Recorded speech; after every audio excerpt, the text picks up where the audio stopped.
It's finally Friday. It's Friday, Friday. Thank God it's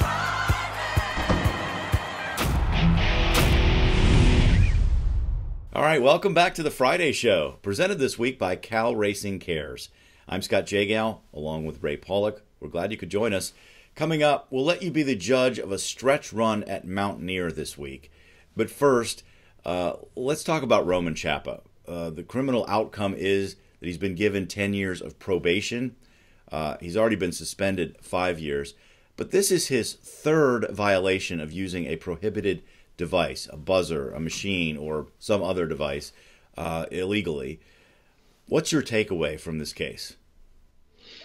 Well, this is a case that goes back to January of 2015 when a photograph taken by Jack Cody, the track photographer at Sam Houston Race Park, showed what appeared to be something in his left hand that might have been very similar to an electrical device. Public safety officers and track security interviewed him, asked him about the photograph, and asked him whether or not he had contacted the track photographer and asked him to take that photo off the track website, since it was the finish of a stakes race. He said no, he hadn't contacted him, but the phone records showed otherwise, that he had contacted him several times by text message and by calling him to get the photo off the website.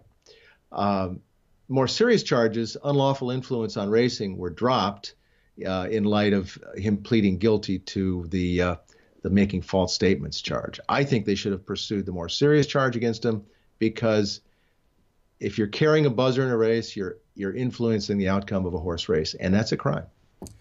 Yes, it is, and I guess I am obviously bothered by that, the fact that they dropped that charge, but I guess I'm somewhat okay with the result from the criminal outcome.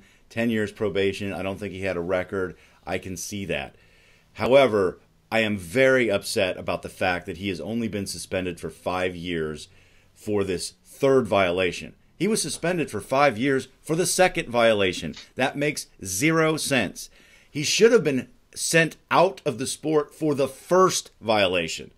It's a license. It's a privilege to participate in this grand game of ours. And if you violate the safety and welfare of a horse by using a nail, that's what he was using, a nail. And then 2 times he was using a machine, an electrical prod. You're gone. No questions, nothing. I mean, this is what's so upsetting about this case to me, is that he should not be participating in the sport, and by 2020 he will be able to. Yeah, this kind of thing brings shame on the sport. It was picked up by the national news media, made a big deal of it. I don't understand why racing commissions can't mete out stronger suspensions. If the law says you can only go 5 years, then change the law, because we don't need people in the game that are either abusing animals or are cheating. Simple as that. Yeah, and another issue here is the one we always talk about, is oversight. The punishment handed out in Texas most assuredly would be different from one in New York or West Virginia or California. We don't have cohesive oversight, and certainly I just don't understand why, as you said, why commissioners won't enforce this stuff to the hilt. You know, there are certain things, like mistakes happen, okay? Things happen in the sport that, you know, there are violations of rules about entries, medication overages, things like that. Those things happen. It's not great. It's not okay. But, you know, there should be punishment that fits the crime. The punishment that fits this crime, using a nail on a horse, is you are done. You are not allowed to participate in the game, period. Yeah, the lighter the punishment, the more chances that another jockey is going to try the same thing. And, you know, by saying, if you do this, you're out of the game for good, it might stop the next jockey from doing that. All right, I'm getting worked up, so let's move on to our next subject, which is the stretch run of a race at Mountaineer this week. A reader brought this to our attention and said, just take a look at it. So let's take a look at it. They head to the quarter pole. Fragrant Candle on the inside. Comes back now to lead by a neck. The rider on I Am For Real has had a look around. Yeah, might want to concentrate on the leader, though. Fragrant Candle kicks about a length and a half in front. I Am For Real racing second on the wrong lead. And they're nicely clear of Francisca Spell. Now it's I Am For Real on the outside. Still on the wrong lead, trying to get the Fragrant Candle. Fragrant Candle is just in front of I Am For Real. Fragrant Candle holding on. Fragrant Candle by a nose. Yeah, I really don't know what was going on there, but I found it interesting that the track announcer Peter Barry picked up on the fact that Jockey was looking backwards as much as he was looking forward there at the top of the stretch. It should be pointed out that both horses owned and trained by the same person. The horse on the outside, where the Jockey was doing all the peaking, was 1-5. The horse on the inside was 8-1, and he was the eventual winner. Something just doesn't look right. No, it looks highly suspicious. I don't know if there's anything nefarious going on. Maybe the jockey was just concerned about the horse creeping up behind him or something. It looks bad. It looks suspicious. And the bottom line is, a horse player drew our attention to this because he had a question about it. What the hell's going on? He wants to know. So what the heck is going on is the bottom line. Provide us the information. Tell us what's going on. You've pointed out to me, in Hong Kong, the night the races are over, they actually publish the interviews that they did with jockeys over questionable things.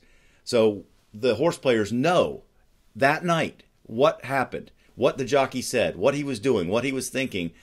We don't have that. I mean, there are stewards' minutes that are supposed to be available, but I can never find them. Well, almost in every jurisdiction, the stewards type up minutes either the day of the races or the next day of who they interviewed, were there inquiries, were there objections, that sort of thing. And some states, I think California was the first, put those stewards' minutes on the website. And it allows horse players to go and look and see if in that third race a couple days ago, did the stewards talk to the jockey that looked like he maybe didn't persevere with his horse, or he stood up before the finish or whatever.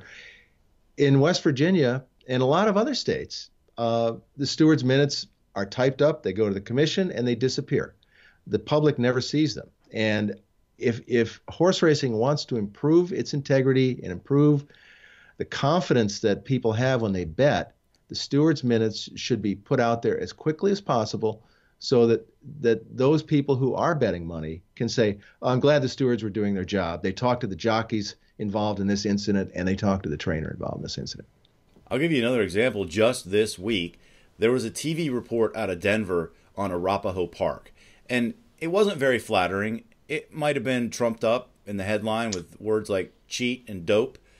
If you read the story, they did their own investigation. I guess they got a records request, and they looked at these reports, and they kind of lumped illegal drugs in with medication overages, which isn't really fair. But they talked to officials, and the officials seemed to be on top of things and concerned and doing. But we went to try to find information about what was in these reports, including one where owners were fined thousands of dollars for doing something fishy surrounding the races. The TV report called it race fixing. Okay, so we tried to find information about it. Zip, nothing. The minutes from the last commission meeting in Colorado, they were 2 years old. That was the latest edition of the minutes we could find. It's absurd. It is not helpful. Yeah, anybody who saw that report on Denver television is going to have an unfavorable view of horse racing. And horse racing's response was like, well, just basically a non-response. They should be proactive, put the information out there so that people can look it up and say, well, that wasn't race fixing. That was something else.